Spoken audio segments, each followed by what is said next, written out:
Yeah. Hey, let's talk about that, because I think that's great. And I just love to kind of get your experience on the transformation that you've had through exercise, through diet, and then also maybe a specific focus on, because you said you've done a lot of the drugs and stuff before. I've Yep. done some as well from my party days. Yep. Never the injectable ones, thankfully, on my end, but No, never me, no needles. oh, good. Yeah. How did you go about kicking the addiction? Was it like from the get go? Like, was it cold turkey? Did you have like replacement things to do that? Like how did you wean yourself off and get yourself to where you are now? There was one time when I was in. My mom was just probably the worst mom to have kids that were impressionable like we were. But yeah, I actually had her put me into rehab because I was really bad on meth, and that actually turned out to be one of the worst experiences because what they did is you get into the rehab and they just immediately medicate you up with it's Thorazine. Everyone gets Thorazine or Valium or something similar. So you're just kind of sitting there floating through, and then they keep you there for like 4 weeks and you're cured. Oh, man. So that I actually called up my mom and said, you got to check me out of here early. This is not going to help me. They're just giving me more drugs and I like it. And so I kind of weaned myself off there the first time. And my drugs that I did, I was a lot of everything actually, where we grew up in a little area called Crack Alley. So it wasn't a very middle-class neighborhood. It was very much the projects. And so everything was available, and I sampled most of it. The only thing I've ever touched is heroin, and I got closer. The closest I got to that was pain pills from the doctor after this thing to stop, because it was worse. Like when I've done like speed before this stuff they start making with batteries and AA batteries and stuff came out, that was pretty much I'd get on it for a while, and I'd realize I'm getting too much, and I would just stop. And I would just like the people though are the hard things to cut out of your life, because if you keep those people around, you're right back into it. So yeah. And the last time I really did anything, we were living in like a little duplex in a small town. The neighbors who moved in next door were tweakers. We were just hanging out, drinking, having a barbecue because I thought they were normal people. And he's like, come in here. And I was like, I was like, I don't know, man. He's like, and then there's the peer pressure. So it's really, I have to use my willpower, but I don't believe in any of this, these treatment centers, these rehabs. You look how many times people fall from those.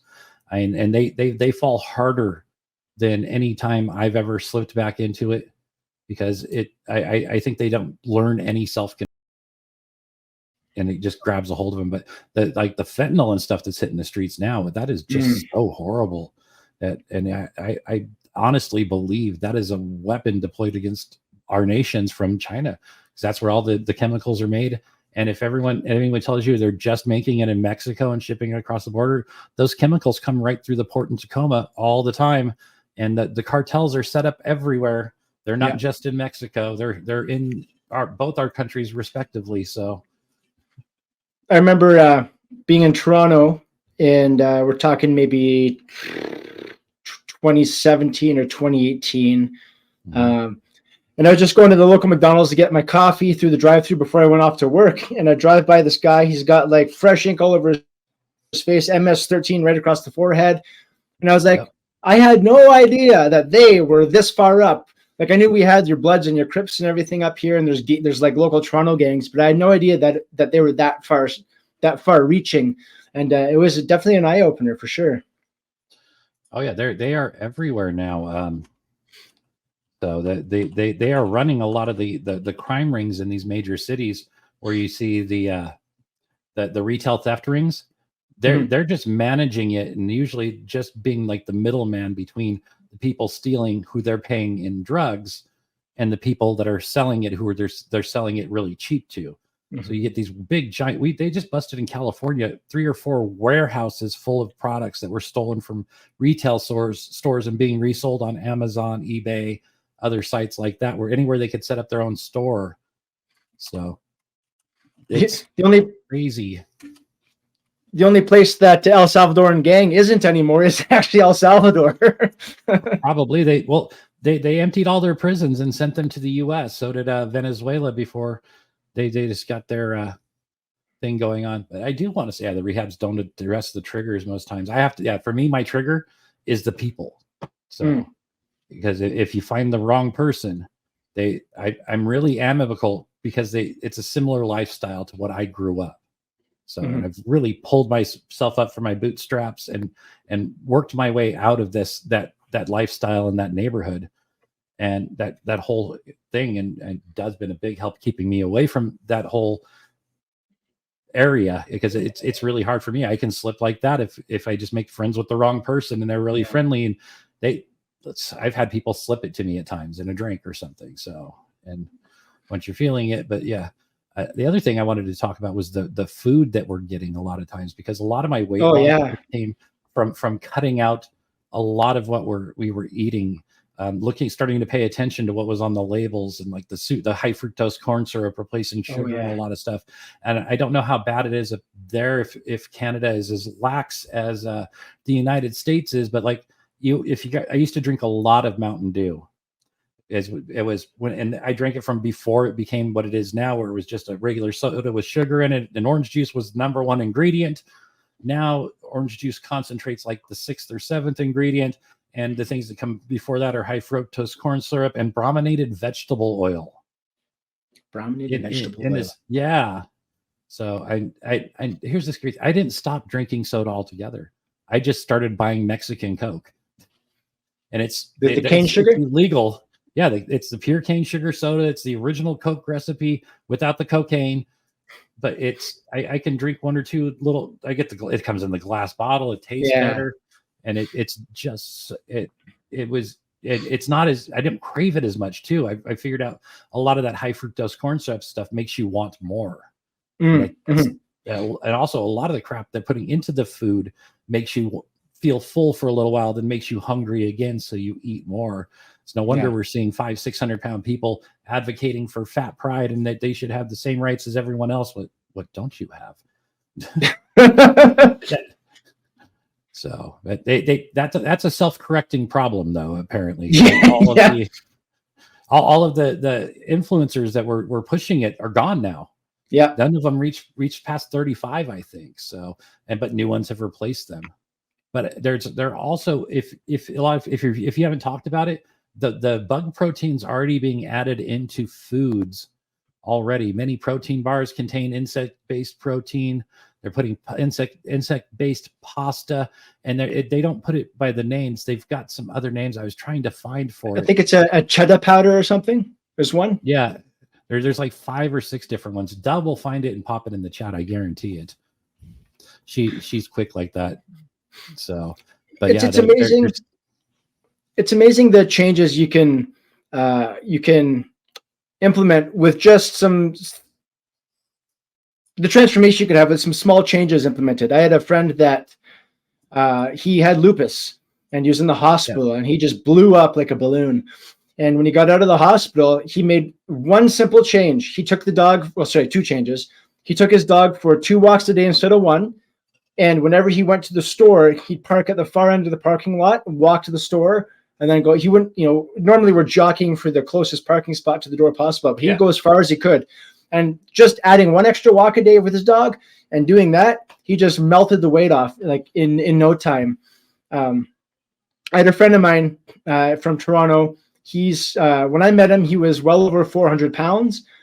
And he recently, when I say recently, probably within the last time I talked to him, within the last 6 months, I'd say, had adopted a carnivore diet, and he dropped 80 pounds in 6 inches. Sorry, he dropped 80 pounds in 6 weeks on the carnivore diet. Just doing that, it just kind of melted off him. Now you might sound kind of drastic, but when you're that big, I'm sure his joints and his heart and everything are really appreciative. And it's not actually the external fat that's the problem. That's going to make life difficult for you.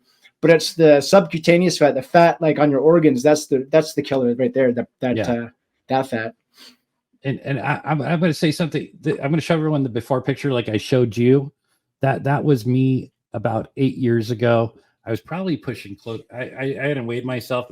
The driver's license still said 215, but I was probably closer to like 340. But I've changed my diet, and it's not just that I started eating like super clean, healthy stuff. I fry foods in beef tallow, corn dogs, and French fries, and things like that. Because man after my own heart. I don't eat it every day. We try to eat healthier. We still eat pasta. We actually found some. There we go. She's got it all. We also found some like pastas from Italy that they carry at certain brands around here, and it's just natural pasta noodles the way Grandma used to make them. It's not the processed bleached crap, and it actually tastes so much better. Ooh, that's sad. Ukulele can no longer afford beef. We got to like the warehouse stores, and we actually we had to leave our deep freezer behind when we moved because there was no room in the truck, and it was just a little chest one. So we're going to get a deep freezer because we go to the big box stores, and like once every couple of months we buy a bunch of meat. We have a food sealer. We package it all up so we can get a lot for cheap. Because the grocery store prices are out of control out here. So they're insane up here too. In northern Alberta, it gets really bad as well. We've lucked out through relationship actually.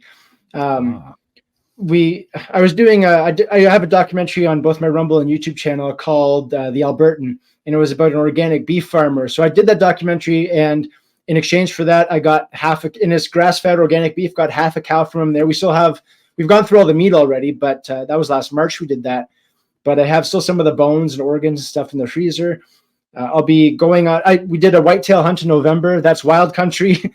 That's on the YouTube channel as well. And I got to bring home that whitetail to feed the family. We're going for bear hunting in a couple of weeks. Hopefully I'll be able to bring back some bear. So doing hunting, building relationships with the farmers there. We have a Hutterite colony. Hutterites up here, it's, I guess, similar, I'd say, to Mennonites. Like, it's just like a religious colony. Yeah. And we get 15 dozen eggs for $50. They have pies, jam stuff there as well. We get this beautiful butter that comes straight from their Jersey cows. That's salted. It's amazing.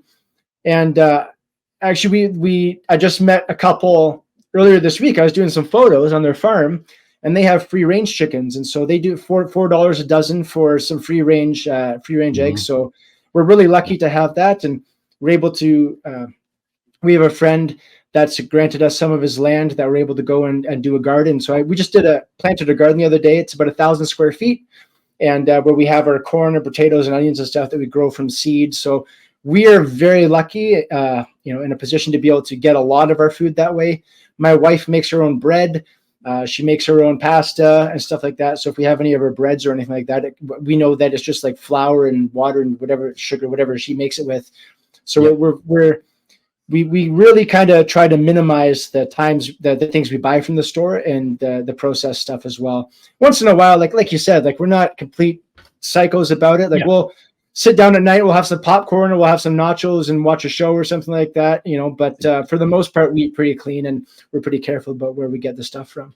Yep. And actually, you just reminded me, I now have 4 hours away access. I can buy either a whole cow or go half with my daughter's mom. We can buy a cow and get all the meat, at least half of the meat.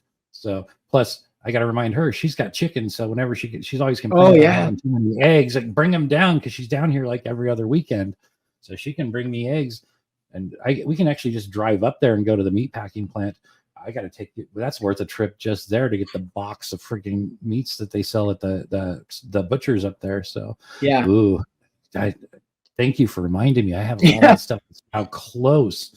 So close enough because in Washington we had to hunt for it, and we weren't part of the like cliques and when you get out into like the rural areas where the farmers and everything are, the meat packers kind of look at you funny and you don't get the best cuts. Whereas now I know these people because I used to live there for many, many years. So it's not Betsy, it's steak. Duh. yeah. Don't tell Betsy. She's saying, asking if there's Amish. Yeah, so it's kind of they're Hutterites, but the equivalent is Amish. They're pretty insular. Yeah. They're like a faith-based community. But yeah, it basically like Amish, but they do use technology. Like they don't shun electricity or whatnot. Like they have kind of one person or two people. Yeah. So they have like one or two people as their point of contact, which they'll use their cell phone and stuff like that. Actually, props to the Hutterites. When we had our lockdowns and we had a border blockade up here at the border of Montana, was it Montana? Yeah. So Sweetgrass, Montana meets Coots, Alberta, and that's where the blockade was. Yeah. You had the Hutterites were down there, and they were bringing in tons of food and just kind of keeping it going. Yeah. Yeah. So the Hutterite community was really, really helpful for that. And we have them all over the province, and we have one. It's about a 20-minute drive in, and that's where we go to get most of our kind of animal-based groceries at this point, and it keeps it a little bit more affordable for us. And you're getting stuff that's a little bit more healthy. The Hutterites, they use. I put up a video today. I was making some of those free-range eggs, but they do use caged birds for their eggs. Yeah. And so I guess that does maybe secrete a little bit of the stress hormones and whatnot into their eggs, but it's the ones you get from the grocery store are also going to be caged birds and maybe even maybe even worse, right? And depending on their conditions that they raise them in.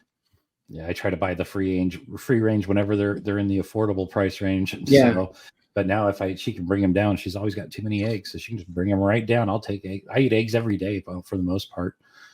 So that's another thing. Proteins for breakfast. I don't eat breakfast till about 12:30 some days, and so it's my breakfast and lunch, and then we eat something for dinner. Usually about 8 o'clock because we're streaming through dinner time, and then if we get hungry later, we pop up some popcorn with the air popper. It's all good. So what do you do? What do you mentioned some exercise as well? What do you do for exercise? Well, I've just really, because when COVID hit, I was locked down from construction, and then I slipped and fell out on the wet ground and destroyed my right knee.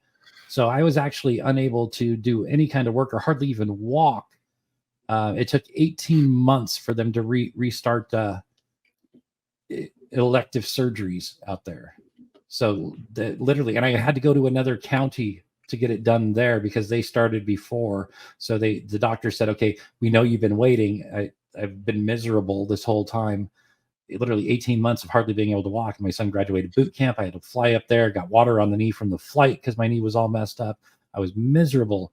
They finally cleaned out all the cartilage and torn up stuff that was in my knee. And even though I need a knee replacement that they won't give me yet because the insurance says I'm too young. But I just started my exercise now. I've started doing push-ups.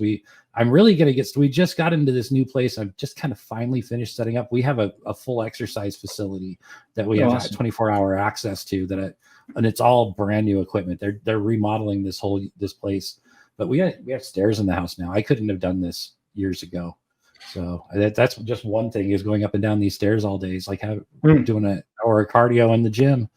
So, but I plan on doing a lot more exercises. My arms, I'm not used to my arms being this small. Like the sleeves are usually tight because I'm a contractor at heart.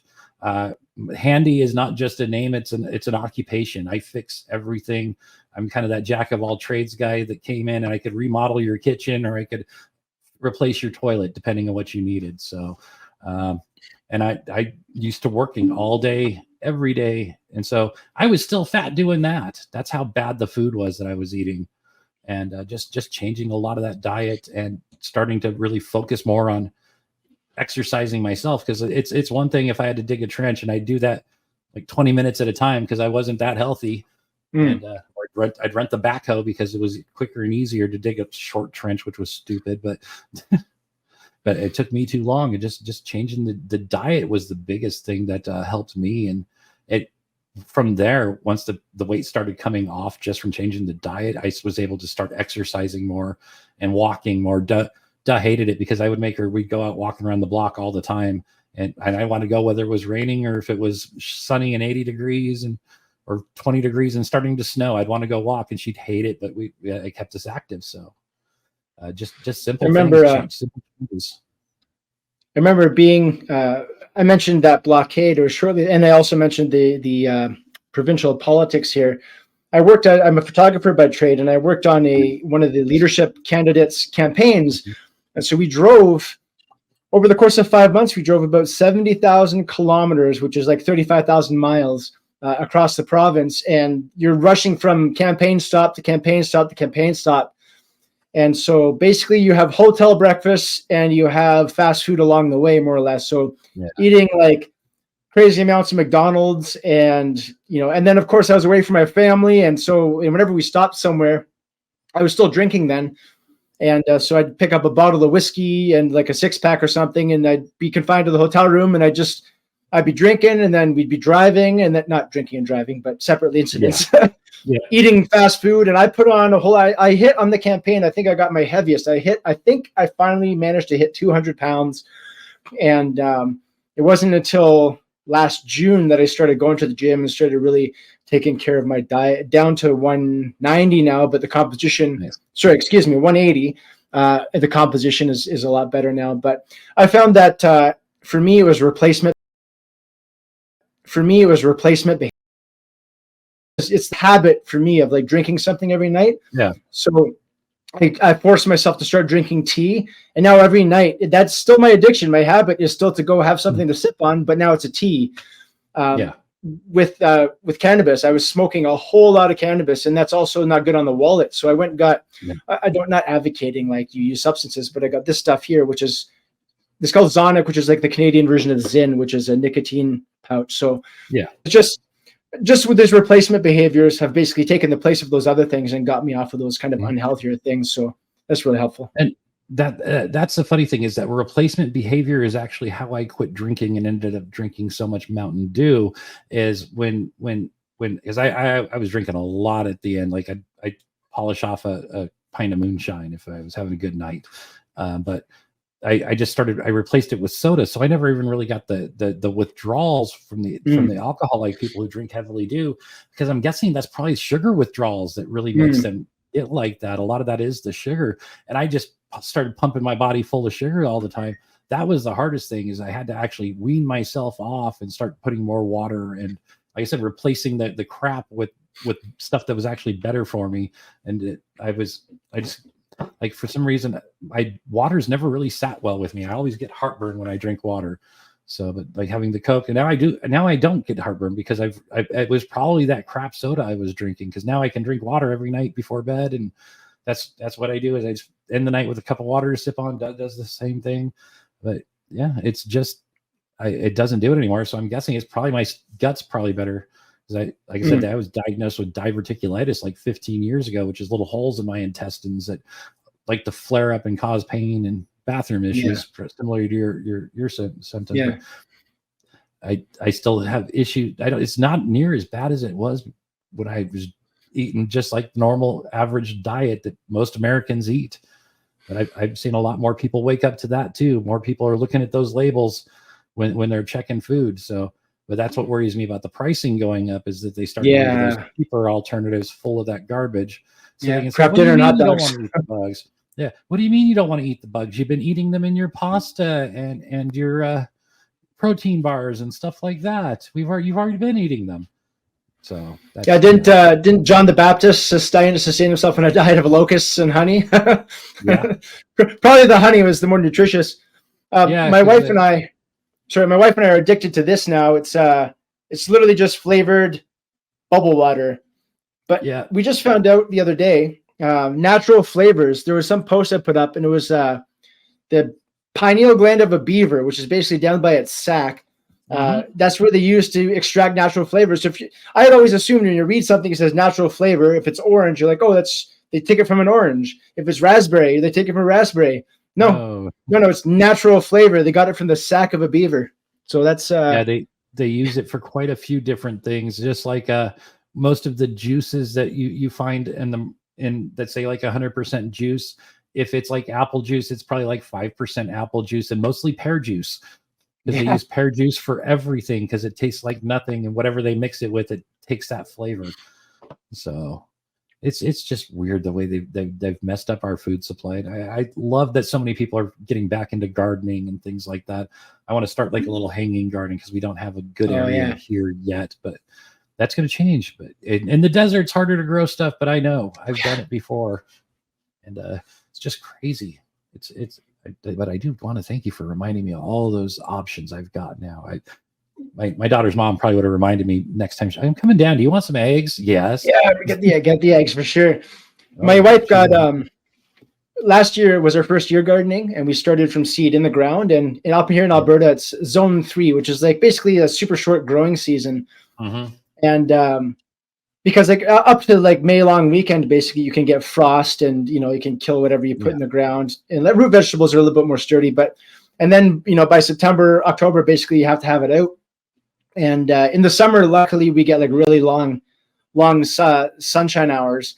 But my wife, we started earlier. She got a little tabletop greenhouse, just maybe about 4 feet tall and a little kind of rectangle, and it had a couple levels in it. And so we were able to start there. So even in the desert, I guess you could do like an indoor greenhouse even to give yourself a little bit of a advantage.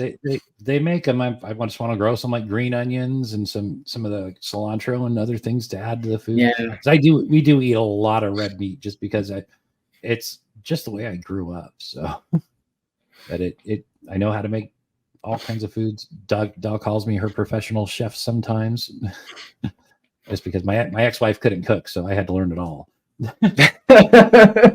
But I also grew up, my mom cooked a lot and gardened a lot, so I did learn a lot of that stuff growing up too. Like we'd have salads right out of the garden. That was like the best time ever. So yeah. Well, everyone else now moving forward in your life will benefit from that, I guess. Yep. So we do have some fun though.